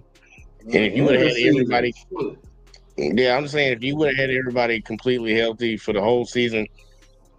No, it just came down to execution at the end. That's why I said you wouldn't give up Jared Goff. If Tampa Bay, I wouldn't give up Jared Goff. You wouldn't do a straight up trade Jared Goff for Baker Mayfield? Fuck no. Really? Fuck no. Damn. Fuck no. Hell no. Jared Goff better than Baker. What? Hey, fuck Baker, bitch. Not you. I ain't calling you no bitch. I'm talking about the I'm talking about the GM. I ain't calling you. I'm just talking about like. I know what you're talking about. You good? Yeah, but nah, Baker, nigga, the city will go crazy. Fucking what? Really? Man, hell no. I mean, no disrespect to Baker, but I that's not an even trade for me, nigga. I need a nigga to the top of. You guys think Goff is an MVP candidate? Niggas don't want to sleep on that. He's an official MVP candidate. Number 6 and number 5. Number 6 and number 5. He ain't in the top. Nigga, hey, his name is in the list. It's a list. I don't care. Third, the last person, nigga. His name in the list. He goes to the honors this weekend. So nigga, you want to talk quarter swap, nigga? I need a MVP candidate or potential MVP candidate, nigga. Shit, I need Joe Burrow type shit, nigga. Like would never. Never. Like we would never trade for Baker Mayfield. How crazy? This how you was crazy. That was crazy to say Baker Mayfield for Jared Goff. I would hell no. I would be pissed off. That's that interesting. Ain't that crazy. That is very interesting. You don't think Baker? I'm gonna trade you a MVP candidate for Baker Mayfield. No disrespect. Hey, Baker Mayfield's been playing. I'm glad he's doing this thing, but you ain't good enough to trade for Jared Goff. What? The fuck? Okay. I'm still tripping off why you think that. I'm tripping off why you think that. What do you mean why I think that? Because Baker entire team, like y'all dealt with injuries this season. But the Tampa Bay Buccaneers got devastated. They still Baker was out there doing that thing, man. No, that's over there in Tampa Bay. He over there. Hey, let him do his thing over there. But nah, I don't want to trade that nigga for no damn Jared. No, absolutely not. Wally, what you think? You think it would be a good trade for them on the back end? Yeah, I'm not even gonna allude. But what I will say here and say, I do think Baker's better. Hell no, you wild. That's disrespectful. Okay, so what are you fighting against it? Like, how is it not better? I didn't think overall Jared Goff is talent-wise is better. Talent-wise? Mm-hmm. I'm not. Yeah, I ain't riding with that one. I'm sorry to say it, man. Again, I just want y'all to really think about this, right? You got a team that was equally as young as the quarterback himself, and they say, "Hey, we're gonna go for the. Hey, were you willing to trade your old quarterback for this young guy? Make that make sense. I'm gonna trade you my young quarterback for an older quarterback that might be out the door, and yet that same team that got the older quarterback won with the older quarterback, but then y'all got with the young quarterback. What do you mean older quarterback? I mean, you talking about Stafford? I'm still lost with that one. I'm still lost with that trade. Like literally, it means Stafford wanted to go. What are you talking about? Stafford wanted to go. Hey, I understand that Stafford wanted to go, but the fact that the Rams were willing to trade their young quarterback to get the older one and win with it, okay, I'm just surprised about that. The older one. I mean, they felt Stafford was a better fit for the Rams. You gotta. They just thought he was a better quarterback. He was a better quarterback. Stafford was still in his was a better quarterback. He still is a better quarterback. So, but check this out. Stafford's been great, and I love Stafford. I'm a heavy Stafford fan. But Jared Goff, he haven't accomplished what Jared Goff did in Detroit. What he did in the Rams. But think about it. Jared Goff didn't accomplish what Matthew Stafford did with the Rams. Better situation. So the age shit or what Stafford did. No, I don't look at it. I just feel like it's two quarterbacks that swap teams and it just worked out for both of them. Now it just worked out better for Stafford because Stafford, when he got to the Rams, his team was a lot better versus Goff. We basically cleared the whole team. Y'all built the team. Y'all did what they should have did. We Y'all did built what the y'all track. should have did. If y'all had this same team, if y'all would have took the time to build a team like y'all did for Jared Goff with Matthew Stafford, y'all would have a Super Bowl by now. No, bro, no. So no, bro, no. You telling me here, real shit, No, bro, real shit, 'cause, like, this real question. let me wait. Just Hold a on. real question. Let me educate you this shit, bro. I just want to ask you a question though, and then educate me. Okay. If you took Jared Goff off the Lions right now and inserted Matthew Stafford for this last season, do you think y'all would be in the Super Bowl right now? I believe that we will. Okay. Now But go ahead, educate me. I also believe there's a chance we wouldn't. I see a lot of times Stafford throw us in the game and throw us out the game too. So I just feel like just two different quarterbacks in two different situations, bro. Two different styles. So, but I feel like with Stafford, the issue was for Stafford is, for number one,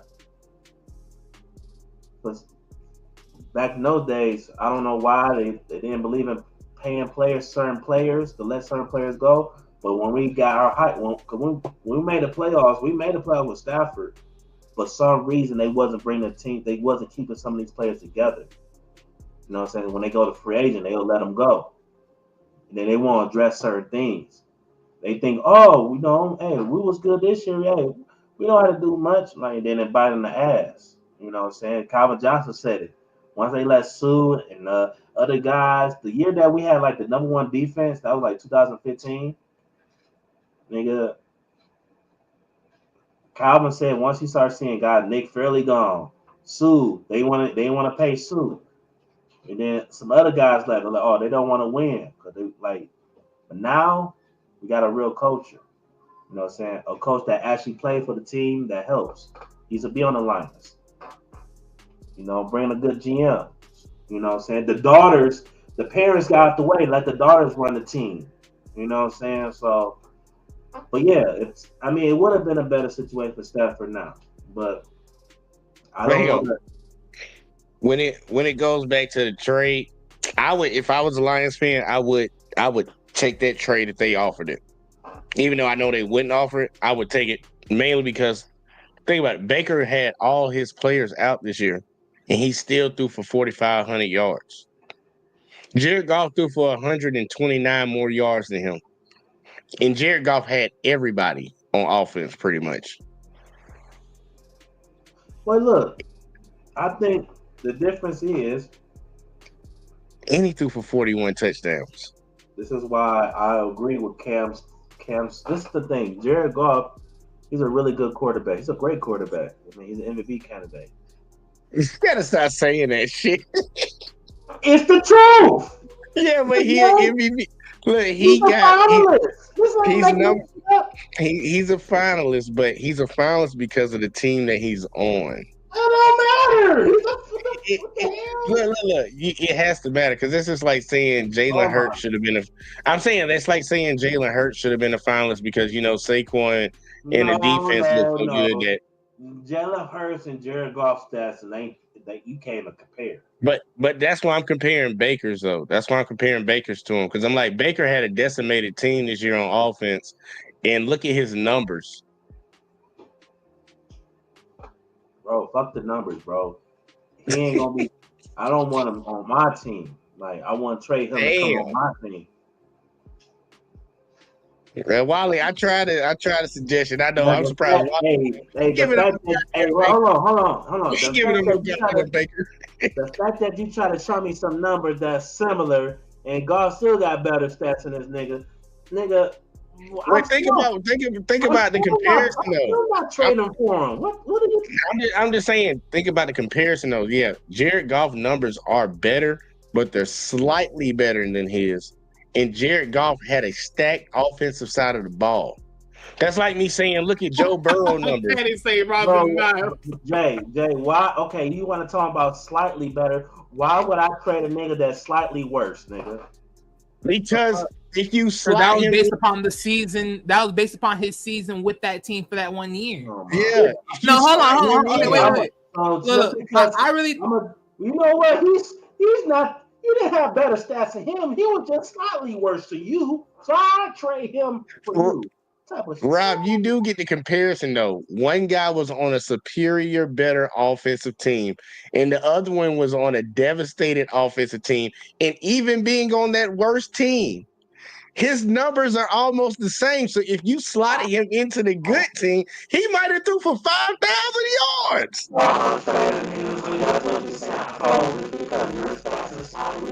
Wait a minute, you alien again. Your chance on my good ass team. So you like, you know what? Since you were slightly worse than Jared Goff, you might play a lot better than him. The hell no. Rob, you know you look, you already know how that shit go.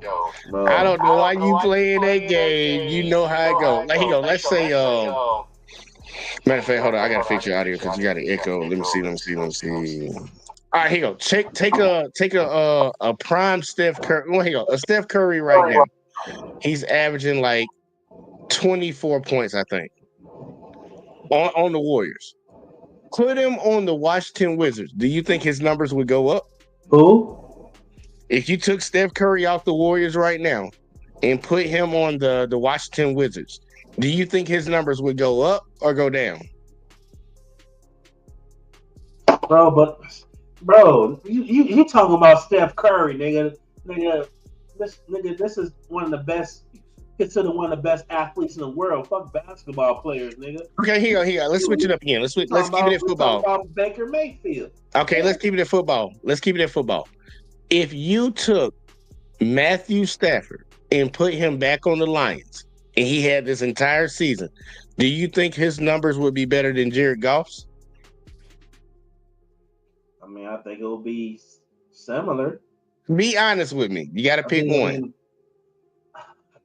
Come on, just be honest with me. Just pick one. I don't know, because you're acting like Jared Goff's numbers is just regular numbers. I'm not saying they're not. I'm not saying that. Great season. I don't know. I'll say like this. If we're reflecting off this season, Stafford threw for 5,000 yards. Like, I think his third year in the league, bro. Fourth year in the league, bro. So he got potential to have a better season, but Jared Goff had a great ass year. I don't even think the year. I gotta look. I don't think Stafford, when he was on the Lions, I don't think even with the Rams this year he had a season like Jared Goff. Maybe his Super Bowl run year. Wally, what were you about to say? No, I was just about to say, I mean, we're reflecting this year. I don't think so Goff would be that close within this year. For the simple fact, Stafford, I think he had like 1 or 2 injuries where he was out the game for those seasons. So that would probably like affect the score rating. So technically Matthew Stafford wouldn't quote unquote be a comparison. I'm just saying let's say he was healthy, all healthy and all good to go. Well, the reason I'm asking that question because I think we all would consider. Well, I don't know. I'll ask. I consider Matthew Stafford a better quarterback right now than Jared Goff. Wally, who do you think is a better quarterback? I'm not knocking that. He's a better quarterback. Talent-wise. Okay, so if you slotted in a better quarterback with that offense, he would do better. He would do better than what Jared Goff did because he's the better quarterback, right? I don't understand why this. Like, what's your argument though? Like, why are you trying to? What's this thing with you and Jared Goff? I'm just trying to get you to realize you're gonna be disappointed. It's like every time I talk about the Lions, it's Jared. Like, what's the thing with Jared Goff? Like, he's the weak. I'll be honest with you. I'm trying to tell you, I identify problems on teams. Jared Goff is the weakest link on that team. So I believe y'all can only go so far when he's your quarterback. It's just like with a lot of other quarterbacks. So Jared Goff would have got injured, we'll still have the season we had? I'm not saying if he would have got. I'm saying you can only go so far with him. I don't see y'all winning the Super Bowl with Jared Goff as your quarterback. That's crazy. He ain't good enough. Like, that's crazy. That's crazy. The fact that you say you're not saying win. You say not even get to the Super Bowl. I said win the Super Bowl. Win the Super Bowl. Okay, I'm about to say because he been in the Super Bowl. Yeah, but that was with the Rams, and they had a superior team too. So let me ask you he was the weakest link over there. Let me ask you this: Compare this Lions team, that Rams team that went to the Super Bowl. Who's better? The Lions team right now. All right, so you But telling guess what? me? Y'all didn't even make it to the Super Bowl with Jared Okay, Goff. look, They we made it to the did. Super Bowl, but we still. Will you agree our window's still open? Yeah, the window's still open, but I don't Okay, believe no, y'all no, will no. see. All right, so let's say if he's good, because we already know he's capable of at least going to the Super Bowl, right? No, he got carried So, that year. He got carried that year. wait. I'm just saying. I'm just saying he's shown that he's capable of getting there, right? No, he's shown that he can get carried to a Super Bowl. Okay, regardless, bro. No, regardless, bro. you can't do Oh, that. wait, because- listen, wait. Let me hold on. Okay, carry to Super Bowl. So since he got a better team now, if he gets to the Super Bowl, you think because the team that he has, he's still not good enough to win the Super Bowl for us? Oh man, that's crazy. That's like saying Eric Snow is good enough to get you to an NBA Finals because he went to a final. Come on, bro. I'm just saying. Look, I have Jared Goff. Nigga, this nigga ain't never been all NBA, all nothing. He wasn't even considered the best fucking. Ain't this Jared Goff first year? Ain't this his first year being an All Pro? I think Jared. We gotta look that up. This is his first year. Okay, bro. So what that means, bro? Like, I've been saying, like, never been all nothing. You talking about Aaron Snow, bro? Nigga, what talking? What man, bro? You really disrespectful with coming. I'm not disrespecting Jared Goff. I'm just saying I'm trying to get you to see the reality of it. Bro. Eric I'm Snow. not disrespecting Jared Goff. He's a B tier quarterback in my book.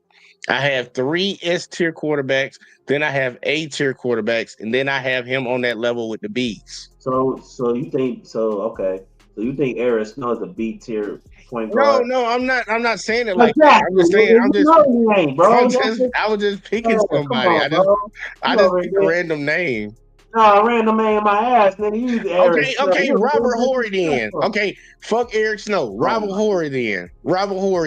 Oh my god, so you going a nigga off the bench compared to fucking Jared Robert Goff. Horry started for a long time. He started. And he actually got more chips than Michael Jordan. And I'm just saying, man, like, I want you to identify your weak link. I understand you around with your quarterback. The pass rush, the pass rush. Y'all was at the top of the league and got injured. But y'all were on the Rob, y'all ended the season in the top of the league in sacks. Bro, how we got sacks, bro? You can't get most of them sacks because of blitz, bro. I'm talking about we didn't have no sack leaders. You only can have one sack leader for the league. For the league, nothing crazy though, bro. I just told you when Hush got injured, bro, for 4 to 5 weeks, he was the leading sack getter. And then guess what? Zadarius Smith came on our team. Fucking what? We only had like 5, maybe 6 games left of the season. Maybe 5 games of the season. And he was second immediately. And he only had 4 sacks at the time. And it didn't get towards the end of the season. I think he either tied or he became the first the leading sack getter on our team. It took him the last game. That's terrible, bro. That's terrible. I don't think your defense is your weakest link. Just me personally. And I just wanted to throw out the hypothetical. Wally, I ask you, you wouldn't even be willing to give up Baker Mayfield, would you? Say it again. If that trade popped up and they were asking the fans, you wouldn't go for that trade, would you? Baker for Jared Goff? If I was a team of the Lions and the Lions. No, you the Buccaneers. You the Buccaneers. Uh-huh. Would you trade Baker Mayfield for Jared Goff? Hell, fuck no. That would make no sense.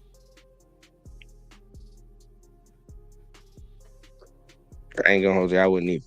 But I mean, the only way that makes sense is if we hit a reset button and we giving him time with a new team. Fine. But other than that, hell no.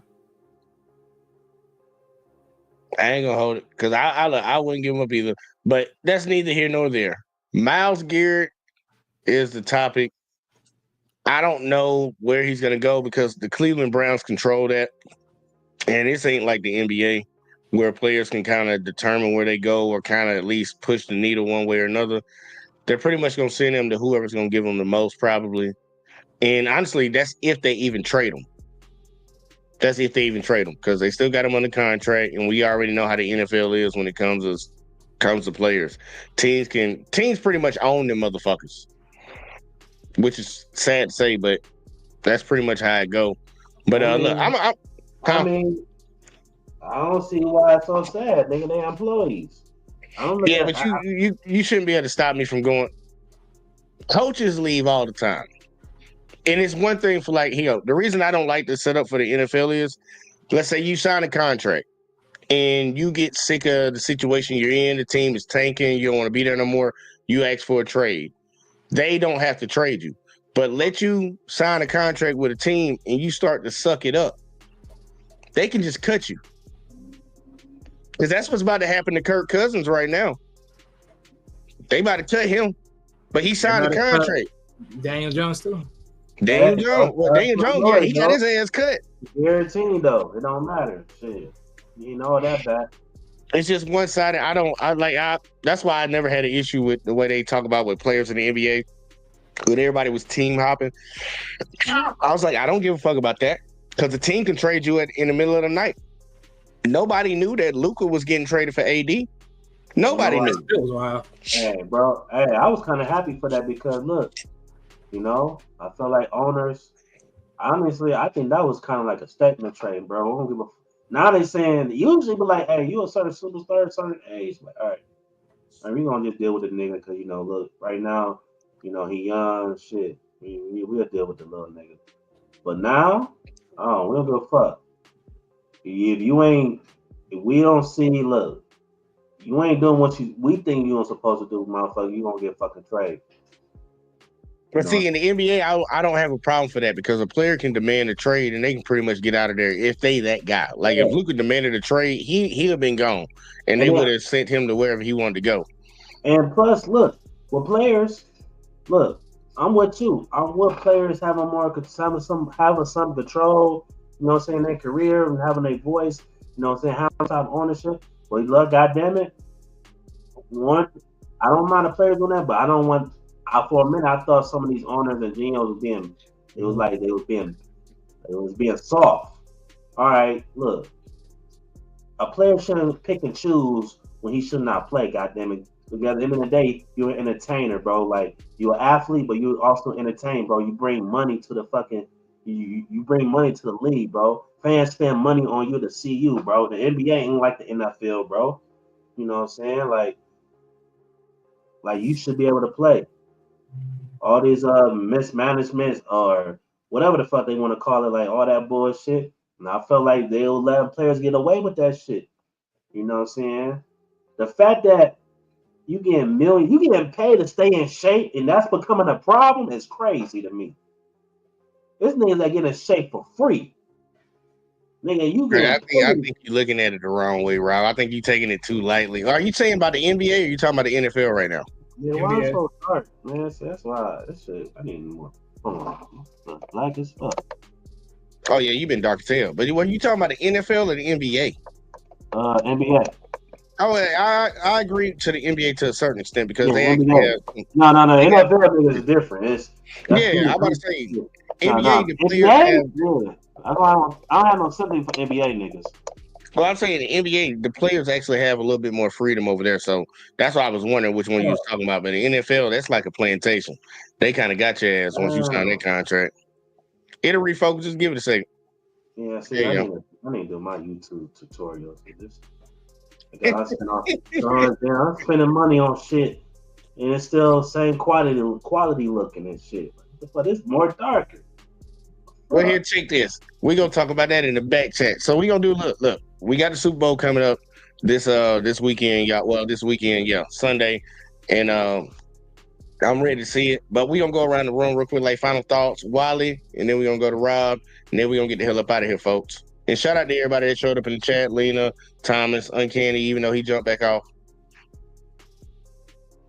Look, man, I know I saw him in denial, but I'm always fucking. I'm just waiting for the Super Bowl to come. No, Rob, you go second. Rob, you going second. I was reading the comment. Go Wiley. Yeah. Look. So I'll say this because I didn't really get to make a chance of making a statement on the Myles Garrett situation. Look, I think the reason why Myles Garrett is done, like he's finally done, is because he's seen the writing on the wall. Y'all dumbasses traded Baker when y'all shouldn't have, especially when we wanted him here. You got Deshaun Watson was a horrible mistake. Literally 2 years in. Nick Chubbs ain't the same Nick Chubbs. And we ain't winning the same as we once were. This team has went from looking good to now looking like shit all over again. He won out, and I ain't surprised. But will he get out? That's going to be the deciding factor of timing and what the frick can they get, if they can get anything, and if it's worth getting anything. But at this point in time, honestly, if I'm Cleveland Browns, you would be wise to shop Garrett at this point in time, because let's be honest, you going for Deshaun Watson was not a great thing.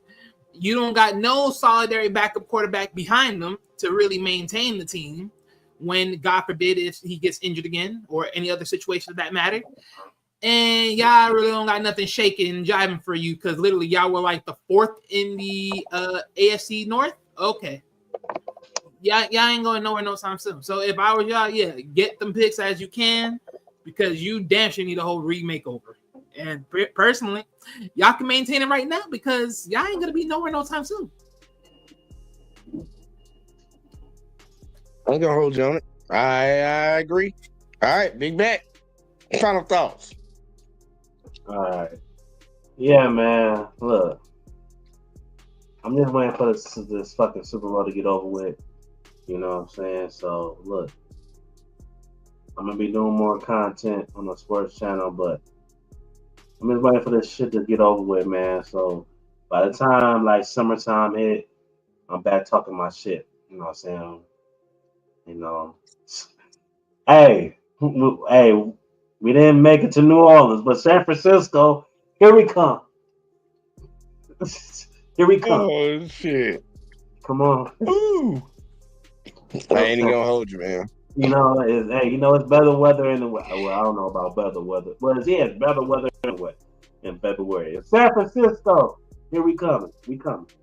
All right. I ain't gonna hold you, man. Look, y'all. It's been fun tonight. Look, we got the last few thoughts in before this game actually kick off. It should be a good one. I'm hoping so. I'm hoping I get the result that I've been looking for all year long, because it has been a long season. Y'all gonna have to check in with us, because we're gonna do a surprise one on Sunday. It's gonna be a part of the C Money shit, but it will be on the network as usual. And we're gonna try to do a watch party for the game.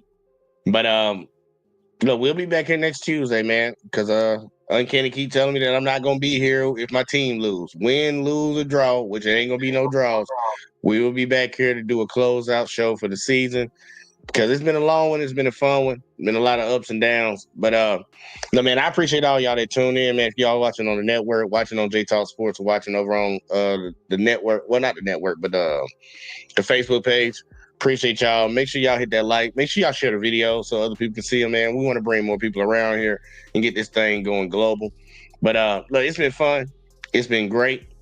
All that in the bag of chips. But we about to get the fuck up out of here. So we'll catch y'all in the next one as always, man. Peace.